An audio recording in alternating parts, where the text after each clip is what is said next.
Doctor's office smelled like antiseptic and something floral, lavender, maybe, the kind of scent someone chose specifically to make bad news feel softer. I sat in the chair across from Dr. Nguyen with my hands folded in my lap, watching her eyes move across the chart in front of her. My husband sat beside me, 6 inches away. 6 inches that might as well have been the Atlantic Ocean. "Mrs. Calloway," she said, looking up, "your husband's results came back." He didn't reach for my hand. He never reached for my hand anymore. I need to go back. I need to explain how we got to that room, to those 6 inches, to 12 years of a marriage that looked perfectly fine from the outside and was completely hollow on the inside, because none of it, not a single day of it, happened the way it was supposed to. I was 26 when I met my husband. I was finishing my master's in communications at Ohio State, working weekends at a wine bar in Columbus to pay off the gap between my stipend and my rent. He came in on a Friday night with a group from his firm. He was a structural engineer, the quiet one at the table, the one who actually tipped well. He came back the next Friday. And the one after that. By the 3rd week, he started coming alone. He was 32, steady, the kind of man who made a decision and stuck to it. He wasn't flashy. He drove a sensible car, wore sensible shoes, called his mother every Sunday. When he asked me to dinner, he made a reservation. When he told me he loved me, it was 3 months in, sitting on a park bench in Schiller Park on a cold October evening, and he said it like he'd been thinking about it for a while and had finally confirmed it was true. I loved him for that. I loved how sure he was. What I didn't tell him, what I didn't tell anyone, was that I wasn't sure at all. Not about him, about me. There was someone else. There had been someone else for almost a year before my husband came into my life, and the problem was that this other person, my graduate school advisor's research assistant, a man named Declan, never fully left it. Declan was everything my husband wasn't. Unpredictable. Funny in a sharp, uncomfortable way. He forgot plans and then showed up 3 hours late with coffee and an excuse so creative you almost had to laugh. He was the kind of person who made you feel electric and exhausted in equal measure. We weren't in a relationship, we'd never called it that, but we were something. And I was too young and too flattered to end it cleanly. When my husband and I got serious, I pulled back from Declan. I told myself I had. I stopped initiating. I stopped texting first. But I didn't stop responding. The last time was 6 weeks before my wedding. A going-away party for a mutual friend, an open bar, too many glasses of Malbec, and a choice I made with full awareness of what I was doing. I have never, in all the years since, allowed myself the comfort of saying I didn't know what I was doing. I knew. I was just weak and selfish, and I told myself it was the last time and that made it okay, which is exactly the kind of logic that unravels everything later. My husband and I got married in June. Small ceremony, his family's property in rural Pennsylvania, wildflowers and string lights, and my mother crying in the front row. It was a beautiful day. I remember standing at the altar and thinking, this is real. This is the right thing. This is who I want to be. I believed it. That's the part that's hardest to explain. I genuinely believed it. We moved to Cincinnati for his job. I got a position at a mid-sized PR firm. We bought a house, a craftsman bungalow in Hyde Park, with original hardwood floors and a porch swing we used exactly 4 times before the winters made it impractical. We talked about kids. We talked about maybe getting a dog first. We had dinners with his colleagues and weekend trips to Nashville and Asheville, and once for our 2nd anniversary, a week in Portugal, that I still think about when I need to remember that my life has had beautiful things in it. For 2 years it was good. Genuinely good. Whatever I had done before the wedding had stayed before the wedding. And then, Declan moved to Cincinnati. He reached out through Instagram, a totally innocuous message. Just, hey, small world, I'm in your city now. How are you doing? I should have left it on read. I should have shown my husband the message and laughed about it and let it become a funny story we told at dinner parties. My old grad school friend ended up in the same city. Can you believe it? I didn't do that. I responded. We got coffee. And then it wasn't coffee anymore. It lasted 4 months. 4 months of lying about where I was going, of deleting texts, of becoming a person I genuinely did not recognize when I caught my reflection. I told myself all the things people tell themselves in those situations. My husband and I had grown distant. Work was stressful. I wasn't getting what I needed. Every single one of those things was true, and not one of them was an excuse, and I knew that even while I was telling myself they were. The way my husband found out was so ordinary, it still embarrasses me. He came home early from a site visit. The job had wrapped up faster than expected. He walked in, set his keys on the hook by the door the way he always did, called my name, got no answer, and sat down at the kitchen table to wait. And on the kitchen table was my phone, face up because I'd been rushing that morning and forgot to take it with me. He said he wasn't going to look at it. He said he sat there for a full minute just looking at the ceiling. But then it buzzed. And then it buzzed again, and his eyes went to the screen before he could stop them. He didn't say anything when I got home. He was sitting in the living room in the dark with his coat still on, like he hadn't been able to make himself move from the spot. When I turned the lights on and saw his face, I knew immediately. There was no explosion, no throwing things, no screaming.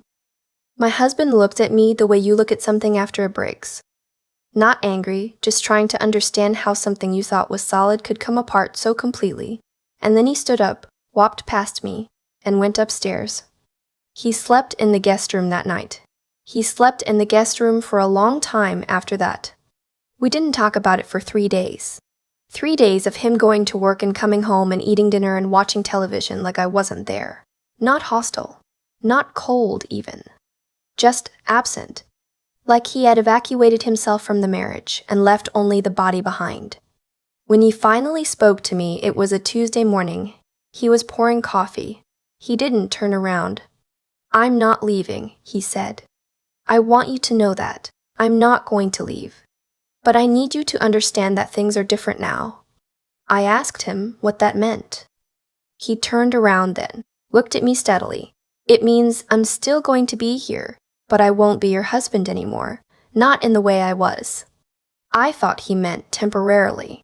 I thought he meant he needed time. I asked if we could go to counseling. He said he didn't need someone to help him process his feelings. I asked if I could explain.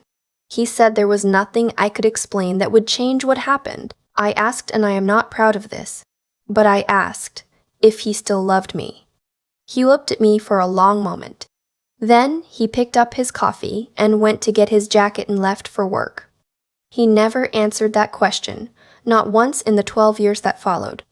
People ask, they always ask, in the years since, why he didn't just leave, why he stayed if he wasn't going to forgive me.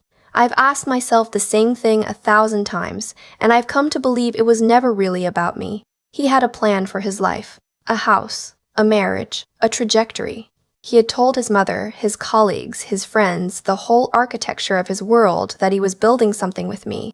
And I think he decided, in that quiet, deliberate way he made all his decisions, that leaving would mean admitting to the world that the thing he built had failed. And my husband did not fail. That wasn't something he allowed. So instead he stayed and he simply moved himself.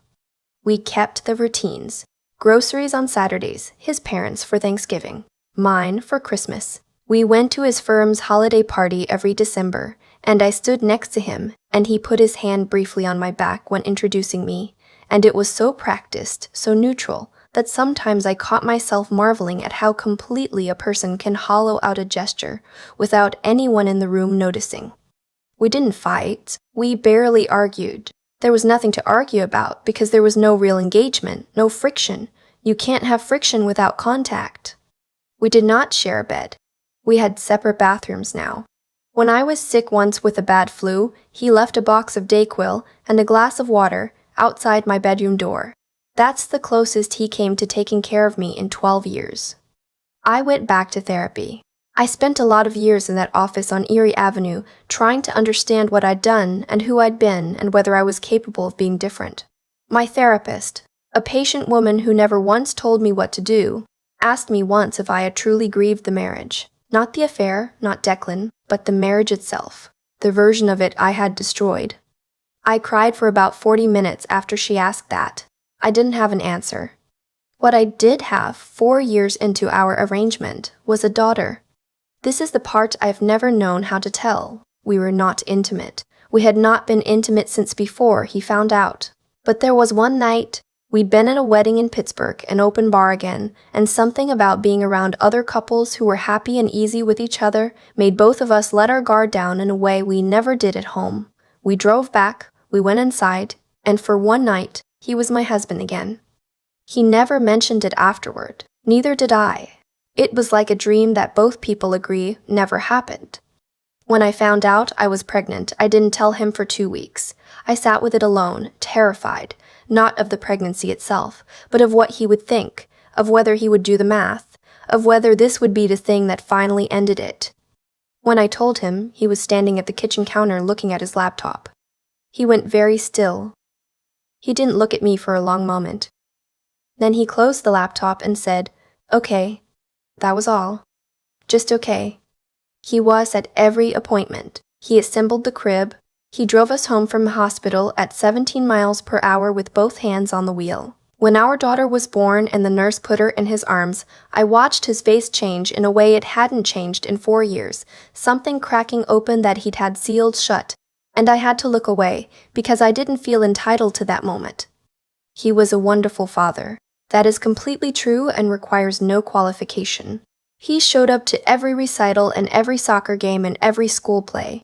He helped with homework at the kitchen table while I made dinner, and from the outside, from any angle, we looked like a family. We functioned like one. We just were not one, not in any way that mattered privately. Our daughter grew up and she loved him. She adored him. She called him every Sunday the same day he called his own mother. And they had long conversations I was never part of. Which was fair. She knew things weren't normal between her parents. Kids always know. She never asked me about it directly until she was in college, and when she did, I told her the truth in the broadest terms. I had made a mistake early in our marriage, and her father had never fully recovered from it, and that was on me. She was quiet for a while, then she said, "Did he ever forgive you?" I told her. I didn't know. "Did you ever ask?" I had asked. Once, about 7 years in. We were doing the dishes, one of the few tasks we did side by side, and I said his name and waited until he looked at me and I said, "I need to know if you'll ever forgive me." He dried his hands, very carefully, the way he did everything. Then he said, "I don't think forgiveness is really the point anymore." I asked what the point was, then. He picked up his jacket from the chair and said he was going to take a walk, and he left. He was gone for 2 hours. When he came back, he went to bed, and we didn't speak of it again. That was year 7. We had 5 more to go. The appointment Dr. Nguyen's office, the one I told you about at the beginning, happened 2 months after my husband retired. He'd been having headaches. Persistent ones, the kind that made him press 2 fingers to his temple in the middle of a conversation and go somewhere else for a moment. I told him to get it checked. He went reluctantly, the way he did anything health-related, convinced he was wasting everyone's time. He wasn't wasting anyone's time. Dr. Nguyen looked at both of us across her desk with the careful expression that doctors develop specifically for this kind of news. She explained it slowly, making sure we understood each word.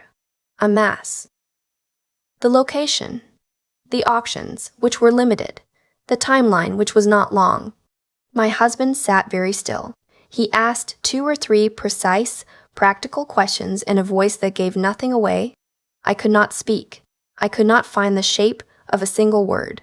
I sat in that chair with my hands in my lap, and I thought about all the years, all 12 of them, and I thought about the person I had been when I destroyed something that was good, and I thought about all the space between us that I had created and had no idea how to close. On the drive home, he stared at the road. After a while, I said his name. "I know," he said. He didn't take his eyes off the road. "I'm sorry," I said. I had said it before, hundreds of times in different configurations in the first year, but I meant something different now. I meant all of it at once. He didn't say anything for a long time. We passed through 2 traffic lights. Then he said quietly, "I know you are." That was the first time in 12 years that I felt like he was actually talking to me. The months after the diagnosis were the strangest of my life. We had been living parallel, careful, distant, and suddenly there were hospice consultations and medication schedules, and I was driving him to appointments and sitting in waiting rooms with him and making soup from scratch because he said hospital food tasted like cardboard. We were in the same rooms for the first time, really in them. He started talking more, not about us, not about the past, but about other things, things he'd been carrying quietly. His father's death when he was 19, the job he almost took in Seattle that would have changed everything, the trip to Iceland he'd always meant to take. Why didn't we go? I asked once. He considered that for a moment. I don't know, he said. I think I kept waiting for things to feel right again. I didn't say anything. That wasn't fair to you either, he said, and then he was quiet. About 6 weeks before he died, he came into the kitchen one morning while I was making coffee and sat down at the table. I knew from the way he moved, slower now, more deliberate, that this had taken something from him. The act of getting up and coming down the stairs. I poured him a cup without asking and set it in front of him. He looked at it for a while. I want to tell you something, he said. I sat down across from him. I stayed because I didn't know how to leave, he said. I told myself it was about the house and my family and what people would think, and maybe that was part of it, but mostly I didn't know who I was without this. He gestured between us. Even broken. Even the way it was. I felt something in my chest that I didn't have a word for. I'm not saying it was right, he continued, what I put you through. The years of... He paused. It wasn't kind. I know that. I thought I was punishing you, and I was. But I was punishing myself too. I just couldn't see it. I reached across the table, put my hand over his. He looked down at it. He didn't pull away. I forgive you, he said, very simply, like he'd been carrying the sentence for years and had finally set it down. I forgive you. I should have said it a long time ago. I couldn't speak. I just sat there with my hand over his, and the coffee getting cold between us. I'm glad she has you, he said, meaning our daughter. She got the best parts of both of us. He died on a Thursday morning in March, at home, with our daughter beside him and me holding his hand. It was quiet. It was, as much as death can be, peaceful. After, our daughter and I sat in the kitchen for a long time without saying anything. She made tea neither of us drank. Eventually, she said, "He loved you, Mom. In whatever way he could, he did." I nodded. Did you love him?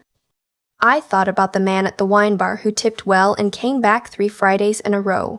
I thought about Portugal. I thought about him driving home from the hospital at 17 miles per hour with both hands on the wheel. I thought about the kitchen that morning, the cold coffee, the sentence he carried for 12 years and finally set down. Yes, I said, I really did. She squeezed my hand. Outside the window, it was starting to rain, the slow gray kind that settles in for the whole day. I sat there and let it, and thought about all the years and all the distance, and what it means to love someone badly and be loved back imperfectly, and how you can spend a whole life in the same house with someone and only truly find them at the very end. I used to think the worst thing I ever did was have the affair. I know now that wasn't it. The worst thing I did was convince myself, for a long time afterward, that staying quiet and enduring the consequences was the same thing as being sorry. It wasn't. Enduring isn't the same as owning it, and I spent years confusing the two. My husband was not a perfect man.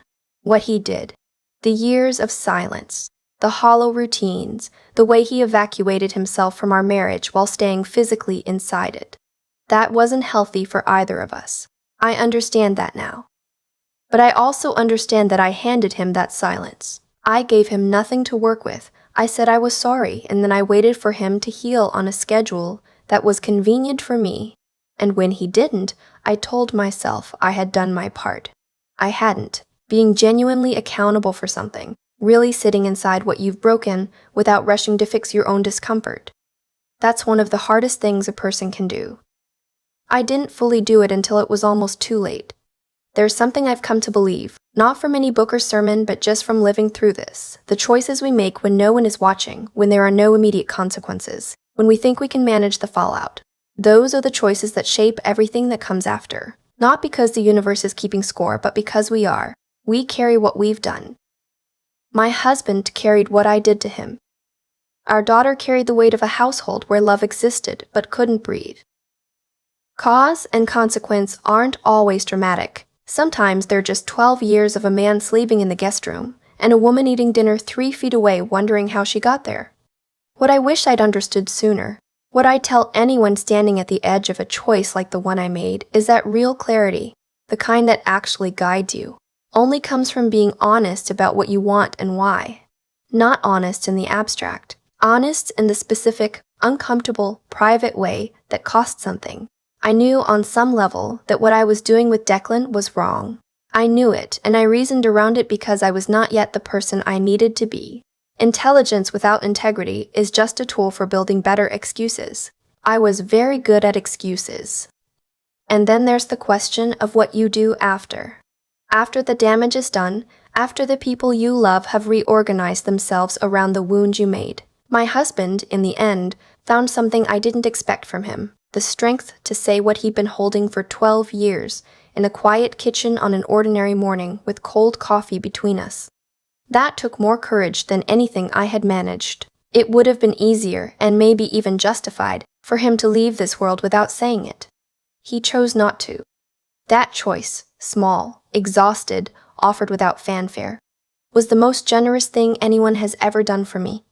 I don't get those 12 years back, neither does he. But I think about that kitchen. I think about his hands around the cup and the rain starting outside, and the way he said, "I forgive you," like he was finally setting something down. And I think it is never too late to become a person who tells the truth. It is never too late to stop punishing yourself and the people around you by pretending. The only thing that was ever in my control was the quality of the person I chose to be, and I wasted a lot of years before I figured out what that actually meant.